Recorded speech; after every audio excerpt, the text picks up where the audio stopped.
This is the story of Saqib Al Hasan. It's Shakib with the ball, it's Shakib with the bat, and Shakib with the headlines. তুমি আমাকে একটা সাকিব এনে দাও, বিনিময়ে আমি তোমাকে একটা গোটা ক্রিকেট রাজ্য দেব। একজন কোচ ছিলেন সালাউদ্দিন ভাই, উনি আমাকে মাঝ ক্লাসে এসে বলতেন, ম্যাডাম এই ছেলেটাকে একটু নিয়ে যাব, ওর ক্যাম্পে ডাক করেছে। তো আমি নতুন চাকরি করি, আমার মনে হলো ছেলেটা ক্লাসে উপস্থিত থাকতে পারে না, তাহলে এই ছেলেটার ভবিষ্যৎটা কি হবে? এই ছেলেটা মনে হয় পরীক্ষায় ভালো করতে পারবে না, তার ভবিষ্যৎ নিয়ে আমি সবসময় একটু উৎকণ্ঠায় থাকতাম।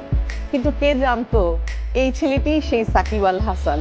অনেকেই বলে না যে সাকিবের বিকল্প কি ভাই, সারা ওয়ার্ল্ডেই নাই সাকিবের বিকল্প। আপনি সাকিবের বিকল্প চান কি? গোটা বিশ্ব থেকে সাকিব ওই একটাই বেরিয়েছে। সাকিব যে একের ভেতর অনেক, সাকিব যে ক্রিকেট রাজ্যের এক বিদ্রোহী রাজপুত্র। 22 গজের ওই রাজ্যে সাকিবের সামনে দাঁড়ানোর যোগ্যতা রাখে কজনা। কজনা সাহস পায় সাকিবের ওই রক্তচক্ষুকে চ্যালেঞ্জ দিতে। বনবাসে যাওয়ার আগে কে পেরেছে সাকিবের রাজ্যে হানা দিতে?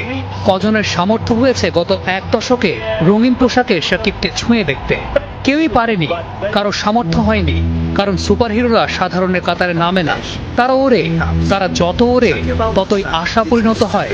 সাকিব আল হাসান বাংলাদেশের ক্রিকেটের সেই প্রেম, যে প্রেম স্বর্গ থেকে না এসেও বাংলাদেশের ক্রিকেটে অমর হয়ে আছে, অমর হয়ে থাকবে।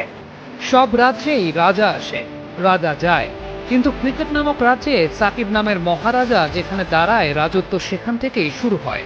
সাকিব যে আপনার সেই প্রথম প্রেমের মতো, যত সময় যায় স্মৃতিগুলো মলিন না হয়ে নতুন রূপে ধরা দেয় আপনার মননে, মগজে, অনুভূতিতে। ক্রিকেট যদি একটা বিশ্ববিদ্যালয় হয়, তাহলে সেখানকার সাইকোলজি ডিপার্টমেন্টটা সাকিব আল হাসান। সাইকোলজি যেমন অনলি সায়েন্স উইদাউট ডেফিনেশন, ঠিক তেমনি ভাবে Shakib Al হাসানও only cricketer without definition. এক এক দিন, এক এক ভূমিকা, এক এক আসরে আপনি এক এক সাকিবকে দেখবেন, যে আপনার মস্তিষ্ককে নিয়ে খেলবে, আপনাকে ভাবতে বাধ্য করবে। আপনি চান বা না চান, আপনার সাবকনশিয়াস মাইন্ড বা অবচেতন মন দিনে একবারের জন্য হলেও, এক ন্যানো সেকেন্ডের জন্য হলেও সাকিব আল হাসানের কথা স্মরণ করবে। বাংলাদেশের ক্রিকেট অনেকটা চাঁদের মতো, যে চাঁদের নিজস্ব কোনো আলো ছিল না, সে চাঁদকে আলোকিত করেছেন সাকিব আল হাসানের মতো নক্ষত্র। ক্রিকেটের শতবর্ষের রেখায় অনেক বিন্দুর মাঝে লাল সবুজের তো ওই একটাই আমি যে স্থায়ী অমাবস্যার রাতের ওই জ্যোৎস্নার আলো, যে মৃদু হলেও অন্ধকারে পথ দেখিয়েছে বাংলাদেশের ক্রিকেটকে। আমি যে বর্ষার বাতাসে মুকুলিত বসন্ত, আমি ক্রিকেটের পংক্তিমালায় নতুন এক মাত্রা। আমার নাম সাকিব আল হাসান। কবি যা রচনা করেন তাই কবিতা, সাকিব যা দিয়েছেন তাই বাংলাদেশের ক্রিকেট।